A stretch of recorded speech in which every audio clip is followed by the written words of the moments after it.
Okay, well, I'm showing 10:31, so I want to respect your time. So let's get rolling. Uh, Good morning. I am Stephen Riddick and excited to be here with you today. First and foremost, thank you so much.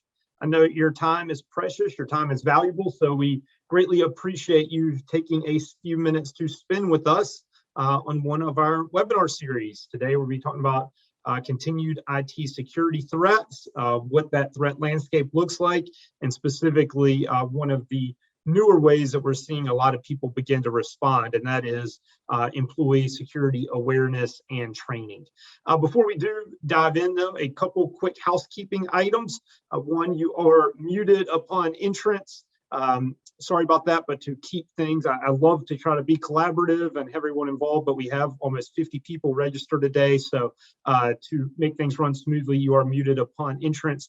If you do have a question, though, we would love to hear from you. Feel free to go into your taskbar, submit a question via chat, and we will get to that the best we can. As I did say, we do want to respect your time. Would love to have questions, love for these to be as collaborative as they can. Simultaneously, if things go too far off track, please submit.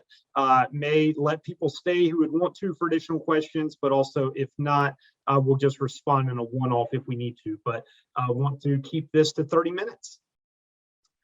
And I guess the last housekeeping item is the raffle. We are excited to be raffling off what we're terming treat yourself this holiday season. And so an option of a few different gift items. We will be, and sorry, it is a little challenging to do it ahead of time because we want to make sure it's not just registrants, but who arrives. So as soon as we're done, as soon as I pull the list of everyone who attended, make sure you are here, just run a random number generator and you will be notified. The winner of that will be notified later this afternoon, but excited to be able to give that away. Okay, so with that, let's dive on in. First, just a couple brief introductions. When I was reviewing the list last night, I recognized a fair amount of you, but there are also some new names, new faces out there. So for those of you who we don't know, we are CSP. We are an IT services and solutions provider based here in Raleigh, North Carolina. We have been around for 26 years now and have been blessed to have a lot of success, a lot of long-term partnerships, really believe in a customer service approach to business. We are a family business, like to bring those family values to how we do it, but also realize that the technology is paramount and have to just continually adapt and adjust to make sure we're keeping up with it. We are currently seeing the two biggest areas of growth around one of the topics we're here to talk about today, IT security, and still a lot in cloud as well. But even through COVID, we've seen an uptick in just IT support, managed services, et cetera, as well. So really across the board, seeing some great growth. Me personally, again, I'm Stephen Riddick. My contact information is there below. If you would like to follow up with any specific questions, feel free to do so. I am our VP of Sales and Marketing here at CSP, so oversee new client acquisition, as well as account management with existing clients. Love working with people, love talking with people, love what I do, so don't hesitate to reach out. I would say one personal note, I will admit I am enjoying this fall. This is very rare for me as a huge Wake Forest fan, but a championship run there and also a Braves fan after first time since '95. So my wife is probably looking forward to this season being done, but it has definitely been a good one. So we're going to enjoy the ride. Okay, but then diving into the meat of why we are here today. And honestly, our agenda is simple.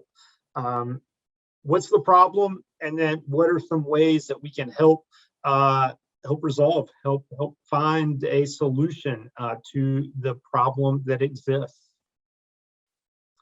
So first and foremost, I mean, the problem is simple. And if you read the paper at all, you're well aware of this. But sadly, 2021 is on track to just be a year of infamy when it comes to we are continuing to see the number of security incidents increase. We're continuing to see the cost of the security incidents increase. We're continuing to see data loss increase. All of these things. people are adapting, but hackers are adapting even more. Some of them obviously are in the pipeline a lot, or excuse me, I'm looking at the slide, are in the news a lot. So you hear about, such as the Colonial Pipeline. Obviously, that was one that really up and down the East Coast, we all felt the impact of that. And just to give you a little bit of background into that, I mean, I think that one was probably, and we'll see how the courts sell it and all, but probably a lack of focus from the company in a lot of ways. I think they definitely, for a company of their size, I think most security experts believe they did not invest in IT security as they should. But even for those companies who are investing like they should, we are continuing to see the hackers becoming smarter and better at what they do. I think if you look at ransomware a few years ago, it really became as simple as, oh, well, hey, just have a good backup, go restore from your previous backup.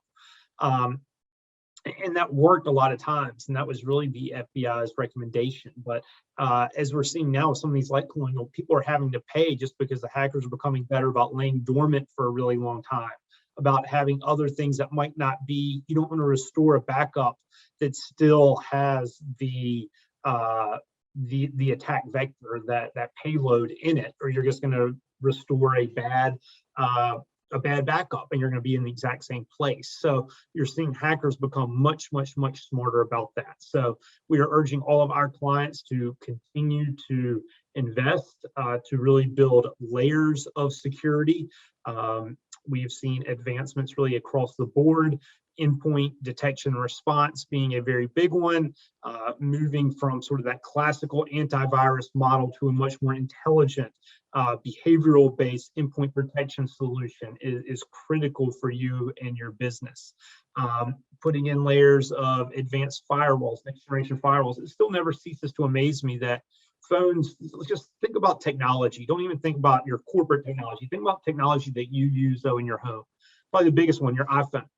People refresh their iPhone, every few years. And if you think back to what an iPhone would have been 10 years ago, I mean, it would have been, that's right when it was coming out, fat, clunky, slow. You try to do half of what you do on it today and it wouldn't work. Yet a lot of times you go and talk to people out there in the world, and their firewall, that most important security device, could be 7, 8, 9, 10 years old. And I think, man, look at how fast technology is changing, yet your most critical edge protection is such an old device. So I think just continuing to invest and build those layers is important. But specifically for today, what we want to spend the rest of our time talking about is one huge gap that I think people have started to identify lately. And that is the problem being that user error is minimizing the impact of some very big financial investments in IT security. So people are making these investments, but they're continuing to run into problems. And why is that, and what gives? And I think multiple studies are really coming back to the fact that the percentage of IT security breaches being caused by social engineering. And what we mean by social engineering is convincing a user to click on something, convincing a user to enter their credentials to be able to find those.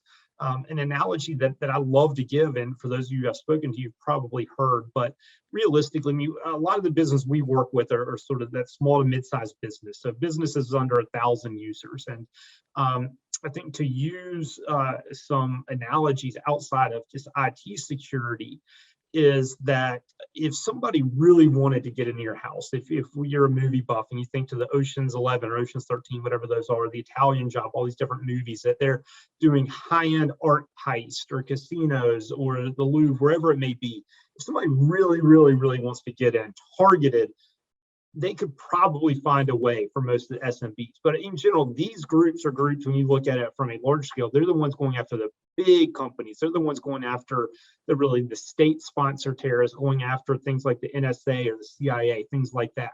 In general, the SMB, you're not going to have those targeted approaches. Instead, you're going to have really one-to-many attacks. You're going to have that petty theft. You're going to have that thief walking down the street at night trying to pull on car doors to see who left their door unlocked, or to go walk by a house and see, hey, is there an open window? Is there a window unlocked? Is there somebody that maybe doesn't have a security system, just but some basic things that they're going to be trying to do. And what we really want to do is protect against that. So when you think about those type of actors out there, that one to many, for them, the easiest thing they can do is try to convince a user to give them the credentials that they need to then get in. And they do that through some very smart, very creative ways. And so the majority of attacks are actually occurring that way. Again, some of the very big ones might be more targeted, but at least in the SMB space, it is one to many, and it does have I think one commonality is the social engineering, trying to leverage the end users. So what does that mean for you? And I think what it really means is, even independent of all of these layers, we say here, you might have a fortress of IT security, but if you have an employee who leaves the front door open, or maybe doesn't leave it open, but just opens it up as soon as somebody comes and knocks and says, hey, I'm the pizza man, I'm here to deliver Bob in accounting the pizza, and he opens the door and lets that person right in, all those layers don't matter. And finally, why does it matter? And I briefly touched on this earlier, but I think the key is that SMBs are not immune from these security breaches. 71% of all breaches occurred in businesses with fewer than 100 employees. And obviously a large majority of companies out there are small businesses anyway, so this isn't too surprising, but I do think there's a misnomer out there, a misconception that the hackers are only going after big businesses, and that is far from the truth. Again, the targeted hacks might be, but still, they're going after anyone and everyone. And the results could be catastrophic. And this isn't just so it says 60% of SMBs go out of business within 6 months of a data breach. And again, and that's not just a ransomware, that's a true data breach, more of a catastrophic incident. But still, I think even if it's not going out of business, we have worked with plenty of people, plenty of clients to see the impact that it can have on their business. It can bring them down. It can be weeks, if not months, to return to being fully operational. And that's not saying that your entire organization is going to be down that long, but cost a lot of money, a lot of time, and a lot of hassle that you honestly would rather not be dealing with. And finally, by the way, I mean, I think what we're really starting to see too here, just in the past year or two, cyber insurance, speaking with some friends in the insurance world, I mean, by far their highest growth. And only a handful of years ago, I think this market was so new. It was sort of the wild, wild west out there. But I think as the insurance carriers have realized the risk, they've really started to tighten down their requirements. So a lot of people are now requiring things like this, like employee security training that we're going to be talking about, regulations, compliance, these audit are all starting to look at this and say, hey, this is something that you need. This is something to consider. So CSP's offering for this is what we term a solution called PiProtect. And PII is personal identifiable information. So how are we protecting that personal identifying information, that information that if compromised could give someone access to your environment? So our PiProtect portfolio, what is included? And it is a very comprehensive suite of products. That includes one, IT security training. So there is an online security training. This is self-paced. We're going to show a demo here in a minute to just let you see it, but very well done, professionally done, not too long. It is less than an hour, but a great training to tell your users, hey, here's what you need to be watching out for. For some of us, things like this are common sense, but for a lot of people, it is not. So whenever you have a new hire, you can push this out to them. We also, or not we, but our vendor updates this training on a yearly basis. So some of our clients say, hey, annually, we want all of our employees to go take this and just sort of part of our HR policies that we have in place. Besides that, we also have weekly micro training. So these are 2-minute videos or less just on a current active threat. So for example, right now, another one I just saw pop up was for the holidays coming. Hey, and some of these might not even be business related, but hey, what are some things to watch out as you're doing your online shopping, things like that. But just very brief, these come out every week. It's a video to alert you to sort of some things that your user should be keeping an eye out on. And then finally, a monthly IT security newsletter going out to all of your users as well. Another key component of this, though, is the testing of it. So one, there is a online certification for that big training that I spoke of momentarily ago. The hour long is just 20 questions, but to make sure that your users did watch and pay attention and are where they need to be, so you can track that. But then more importantly, included in the program, we can do it even more often if needed, but we have simulated fake phishing attacks. So what that is, we can go create emails that are fakes, that are phishing attacks, send them out. They look just like what a phishing email may look like to go to all of your users. But then we can get reported back on who clicks on it. And if so, we go and have some additional training, let them know, hey, watch out. This said this was from Microsoft, but hey, if you covered over the address, you would be able to see that it actually wasn't Microsoft. It actually was a weird URL. So watch out for something like that. Also has IT policies and procedures included. There is access to 10 IT security policies and online tracking of these policies acceptances. I think this is another just massive area of growth within IT security. When you really talk about, if you're getting a little larger, trying to go after any regulatory certifications, compliances, your policies are really the foundation of that. A lot of the things that we do from a technology standpoint are more ways to make sure that you're doing what you say you do, but the policies are the foundation. And so has access to 10 policies. These are very generic. I don't want to oversell them, but it at least gets you thinking about what you may need. For some people, they use it to check a box for compliancy, purposes, but other people use it as a then stepping stone to have some either on their own or using someone like us, more consultative type sessions to make sure that your IT policies are honed. There's easy management and administration for your primary POC to keep track of everyone. It integrates with AD. So again, a new user comes, they'll automatically be added. But then you can go in, see executive reporting for tracking, who's taking it, who's doing what, etc. And one final component is dark web scanning. The system will automatically go scan the web, look for any users that have been compromised. And if nothing else, honestly, if you've been compromised, there's really not much you can do. But I think this is great just for an awareness perspective to realize, hey, Mr. User, this is why we put these solutions in place. This is why we ask you and we recommend that you change your password.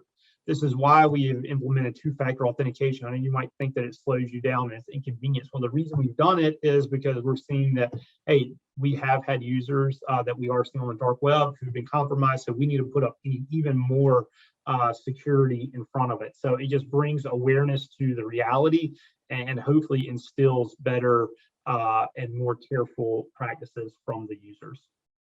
Okay, so with that, we're going to spend our remaining few minutes looking at the solution. Okay, so here you can see this is the main dashboard, and I am as an administrator, so I do have a few things here on the left for clients, for a company and all. Not all your users would obviously have access to this, but this is my primary dashboard. So it shows, how am I doing as a user? It creates an employee secure score, and then just also shows how that score has been trending. Here on the main dashboard, fortunately, I have not been a part of any data breaches. It will show phishing attacks, how many failure rates. Fortunately, I've not fallen for any of our phishing attacks. Have I taken the security training? I have. How am I doing on those weekly micro quizzes that I said? Again, they do have just a quick 4-question quiz afterwards. Sometimes I'll look at these, but do not take the actual quiz, but you can see how you're tracking there. And then it creates a little game as well to show that some of the different users in your organization, see how you're tracking compared to some others. So this is the primary dashboard. But then it is very easy for training, for example, and we do have instructions for your users, but here's where they would access the security training. So you go right in, and I'll just briefly show an example here to see, again, it is a professional, well-done training. There's some overview information, and then they give a few case studies that sort of give specific examples. And I will say that, again, they're updating these annually, so these are new, relevant, and very strong ideas. Hello there, I'm Allie, here to talk to you about the importance of protecting information. We compile and analyze previous data breaches and train individuals, like yourselves, on best practices to avoid causing the next one. If there's anything we've learned, it's that anyone can make a mistake. So, and again, I'm not going to show any more of this, but I did just want to at least start it so you could see that, hey, it is professionally done. It's a well done, and the case studies are very informative, very great. And I think, I'll even say for me in it every day, impressed that it's not just sort of so basic, so generic, so boring, but it does give you some good things to think about and consider. And I think it's great for your users. Then you can go in again, take the test. Again, there are 20 questions here. I will say not all of our clients who use this force their users to take that. Obviously, depends on your industry, depends on who you are. Some do, though. We can run reports to see who takes that and make sure everybody passes it. And if you wanted to, you could print your certificate.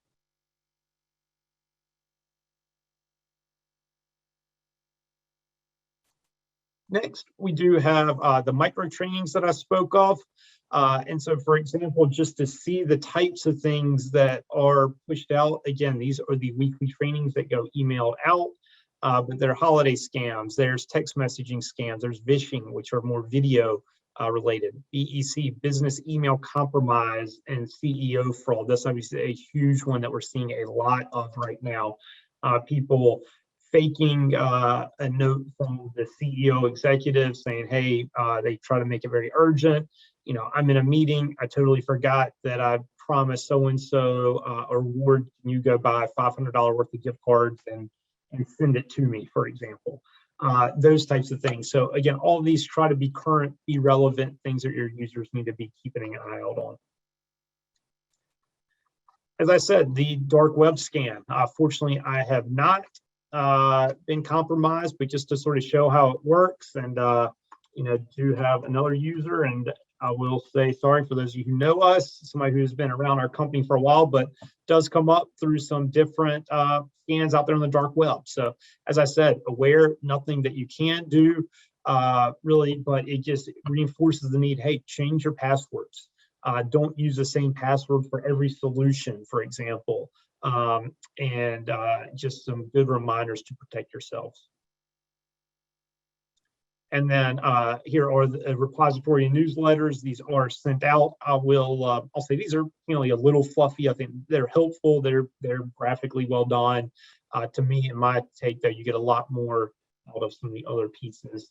And then the policies as well. If you would like to create some policies for your users to use and leverage. Rent information security, body termination, security incident response, sanction, network security access controls, computer use disposable, BYOD, facility security plan are all included here.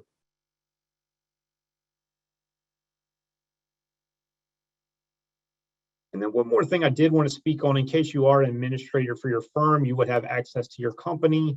Again, it gives you documents, reports. This is where you can manage everything, what you want to force people to do or say. The one area, though, that we weren't able to touch on, or we couldn't really see because these just go out over email, very, very simple and easy to create these phishing campaigns. So, they have a large repository that you can pick from. For example, Microsoft Office 365 upgrade, things that look very real. An Apple Store purchase, a social security number, suspicious activity. So all these different types of phishing emails that you can build, make legit, send out, and then get reports generated on to see how people are doing. So again, we include that. We will run one for you automatically quarterly, but if you would like to run more, you do have full reign to go do that.